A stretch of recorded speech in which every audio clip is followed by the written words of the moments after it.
Slayer91. By the way, I'm not sure because I'm not actually sure who is Slayer91. I'm trying to like maybe I don't know if it's a like a Smurf account or if it's the actual account.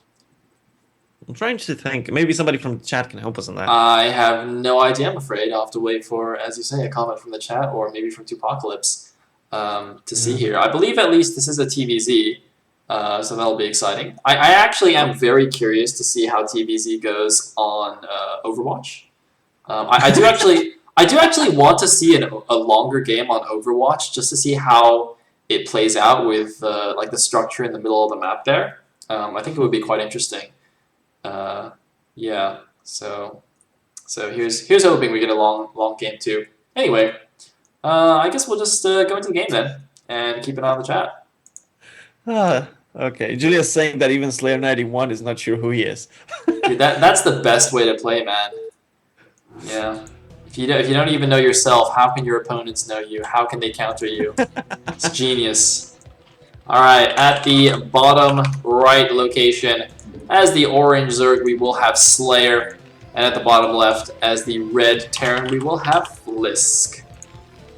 All right, and Flisk did take down Gem 5, I believe, in the round of 32. So really, I think it was Gem 5. I think so. Okay.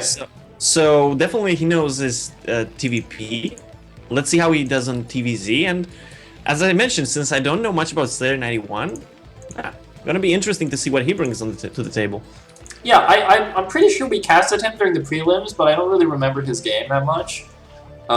So not able to comment. Anyway, we are on Jade for the first game, so should be fairly standard stuff here. Looks like we're gonna have a wall on the high ground here, perhaps. Yeah, you can wall this off quite nicely, I believe. Yeah. So that'll be interesting. So he could potentially get a gas and go for something cheesy here, or just go for the very normal expansion, just with a wall at the front to make you extra safe. Well, I mean, to be honest, if this is the first map and you know that it's best of 3, especially with Overwatch being the second map, which, as we mentioned, it's kind of tricky to know what your opponent is gonna do because it's not a standard map. So maybe opening with something that gives you a possibility to go for pretty much any build. Yeah. It makes sense from the turn perspective. I do wonder, though, because we do see a 12 hatch by Slayer. And I think this is falling a little bit out of fashion for Zergs. Maybe because of the early, small marine pushes with a few SCVs, but... Yeah, I mean, I would say, like, in ZVP, obviously, it's always overpull now. And in ZVT, I don't know, I'd say, like, maybe 50-50 between pull first and still going 12 hatch. It's definitely interesting to me. I feel like it's a lot... I don't know, I think 12 hatch is still perfectly fine in this matchup, but I guess the Zerg players know best. Tupacalypse is confirming, by the way, that Flisk actually eliminated Preddy in the round of 32. I believe that was the only TVT we had. And Slayer91 took out Assault. So that's also pretty impressive, actually. Assault is definitely a big name in the Fortnite community, I think. Yeah. It's definitely very good. Alright, so let's see, no gas yet. And 200 minerals for the Zerg. So 3 hatch probably before the gas? Yeah, I think that's okay. Let's see, hatch 3 should be placed shortly. Where's he going to put it? Is he going to put it to help block? Yeah, okay, so he's going to put it at the top of the ramp here. Of course, notice there's quite a big distance between the natural hatchery and the ramp on Jade, which can make it very annoying if your opponent does something weird like a vulture run by or anything like that. I mean, even some kind of weird early, I don't know, marine run by. Who knows what could happen. Yeah, it makes sense. I'm interested, though, what Flisk is going to go for, because from the way that, even that you mentioned about the vultures, I'm assuming that Slayer doesn't know yet exactly what Flisk is going to go for. So that wall makes a lot more sense for a vulture than maybe marines, but it still helps.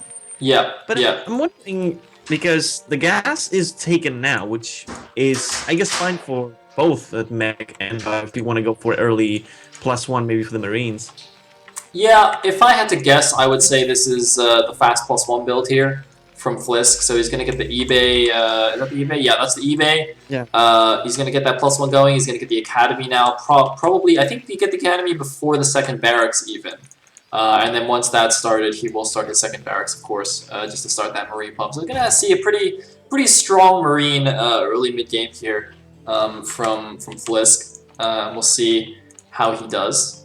Looking at, I mean, the thing about Jade actually is it's I would say it's even better, or it's easier to defend Mutaharassed even than Fighting Spirit, because you don't have the high ground cliff over your natural. Your natural is high ground already, so you can just build turrets there and you don't have to worry about vision.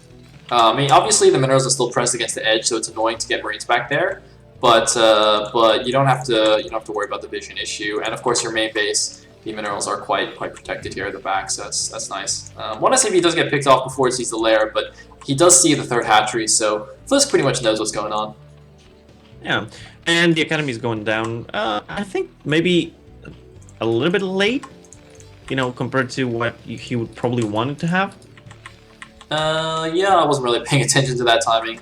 I don't know, I'm not big, or I don't know, it's perfect timings anyway. I do think that maybe that's because he has been producing SCVs really well. Maybe that's why he had to delay it slightly. And we have already another base for Slayer, which I guess kind of makes sense if he can hold it for now.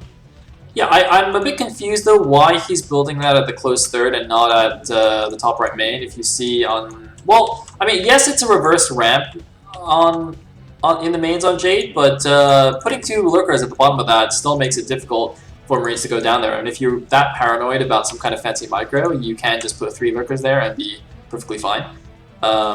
Whereas putting this hatchery here, I mean, the problem is it's got 2 entrances. So yes, you can defend the top entrance normally with just a couple of lurkers, but if the Marines, you know, if the Terran starts pressuring you, there is this other entrance that's quite easy to go in to that third base. And not only that, but because it's so close to your natural, one Marine group can actually pressure both bases at once, both the third and the natural, whereas if you took another main, basically the Terran has to choose which base he wants to pressure.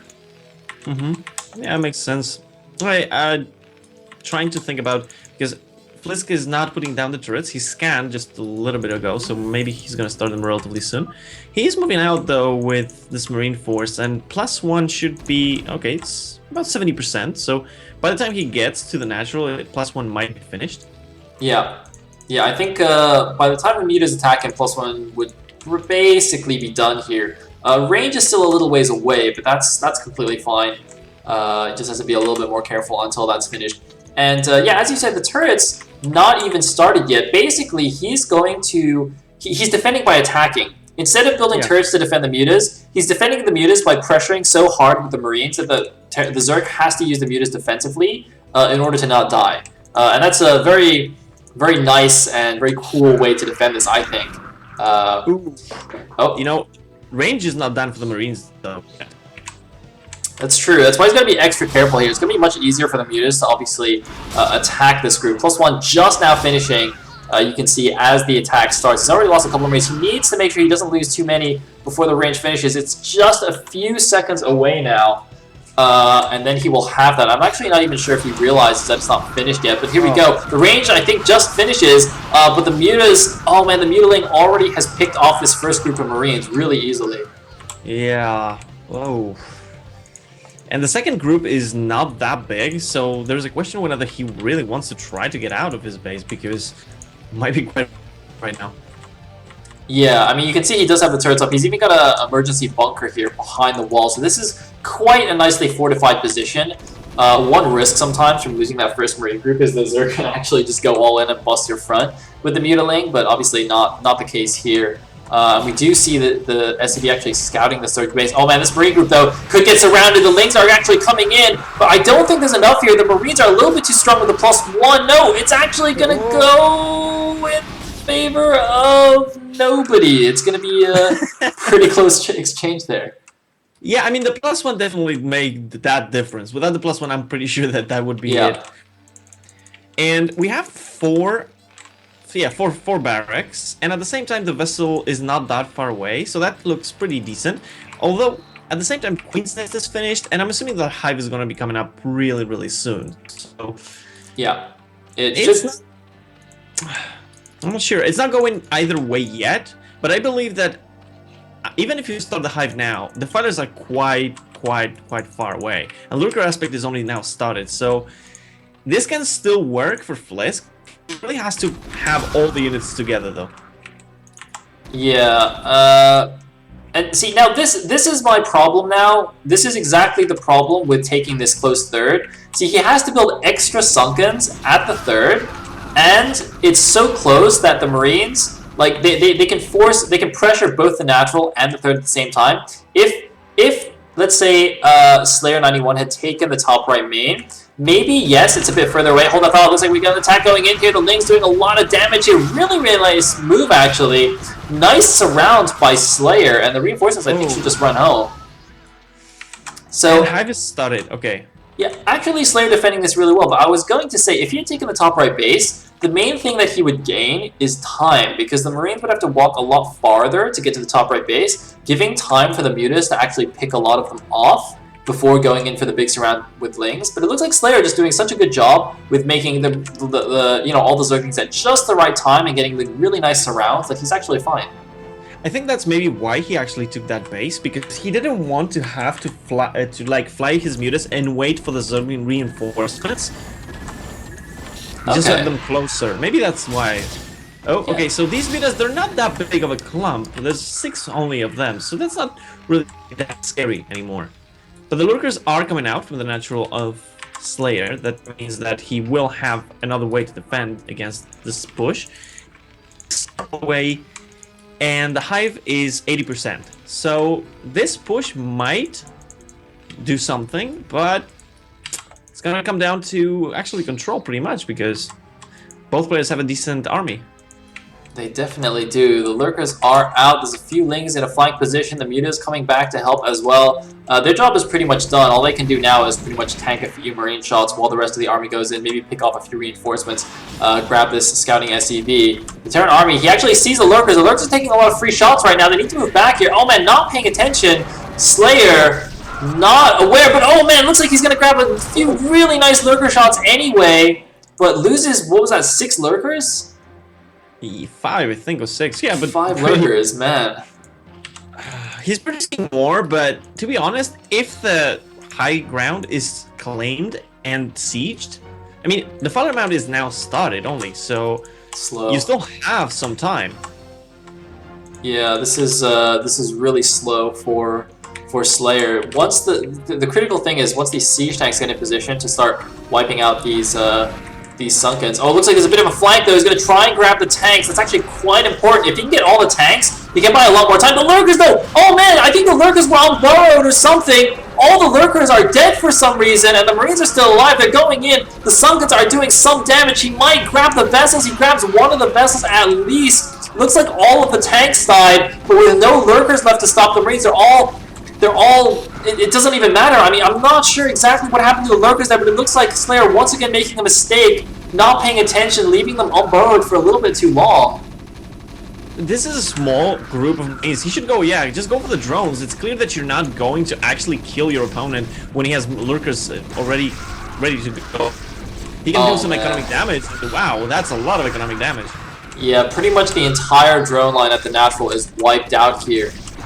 Thankfully, the Lurkers do clean up the rest of the Marine force. That is a huge hit, and of course, the third command center is already under construction. So Flisk doing a really nice hit. However, the final mount is finished. Consume is halfway done. So once that finishes, that is the time for Zerg to start making some plays. And there is no mech switch. Seems like Flisk is happy to continue going bio. He's also doing double upgrades for his bio, which is really, really nice. But I'm a little bit scared for him, because if he doesn't do, if you don't have any mines, you're going to rely completely on your control. And we have seen that he has jumped on a few unburrowed Lurkers and then made the mistake of staying there, losing quite a lot. So yeah. You know what? I'm really happy, though, because Flisk is playing SK Terran. He's not making any more tanks. He's making double starport vessels and pure medic marine. This is the manliest way to play TVZ, let me tell you. I mean, you might think that having a lot of tanks and mech units is pretty manly, but this is how you truly conquer StarCraft. Is he actually going to get this hat trick? There's no way, right? Oh my, it's not even cancelled! Okay, I'm tilted.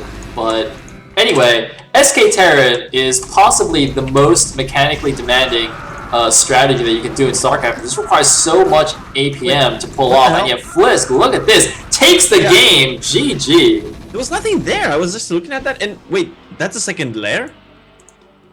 What? There was actually a second layer at the natural. Okay. Okay.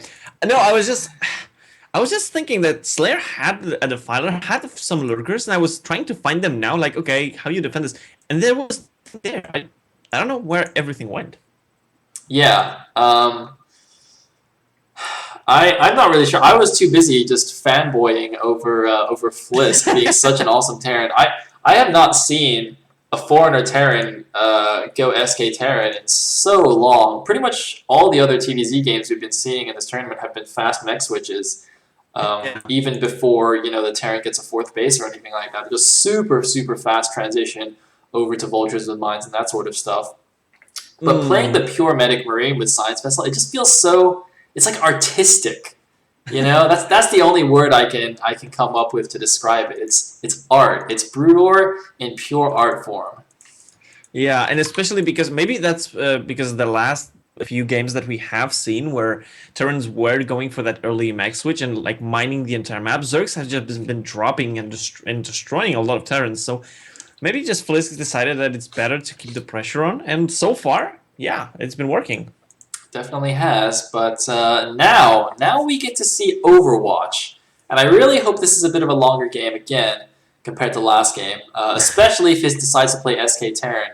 Although I think, well, actually, let me think. It's funny because usually you see the big mech switches, late game mech switches on 4-player maps, like big 4-player maps, so it's easy to take a lot of bases. I'm not sure.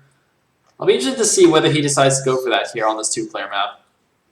I'm gonna call double port Wraith.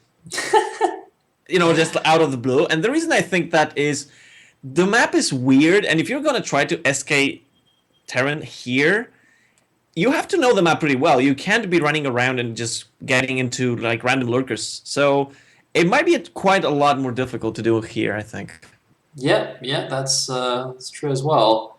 So, well, I'm just gonna start the game here, and I guess we shall see.